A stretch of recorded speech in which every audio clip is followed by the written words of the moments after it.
في الزباله. انا لازم اهتم بكل شيء، لكن لما افاجئ مره واحده ان انا مش مهتم بشيء خالص وبهتم بالسياسه، هذه السياسه يعني ايه كلمه سياسه؟ سياسه يعني ساس يسوس الشيء، اي يمهد الشيء ويروده الى الغايه المبتغاه منه. هذه الغايه انني اصعد ببلدي، ان اصعد باقليمي وببلديتي وبمنطقتي وبمحافظتي. طب اذا كانت هذه السياسه ما وصلتنيش للغايه اللي انا عايزها، اذا كانت هي تناحر على مناصب سياسيه وعلى مقاليد حكم فقط لا غير، فهو عرض زائد انا مش عايزه.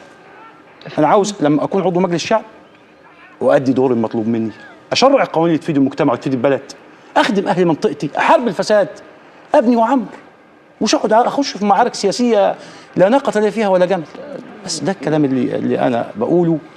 واساس زيارتنا هنا في الاستديو هي المبادره بتاعتنا، واقولها كما قالها نبي الله مش شعيب. لازم نعلق بس على الصورة اللي احنا بنشوفها دلوقتي. طبعا قوات الامن بتحاول انها تلقي القبض على المتظاهرين اللي بيثيروا طبعا الشغب، وبالفعل بدات وفي ناس بيتقبض عليهم حاليا، ويمكن واحنا بنتكلم وبنتابع بيتم القبض عليهم وبعنف وبشده طبعا. يمكن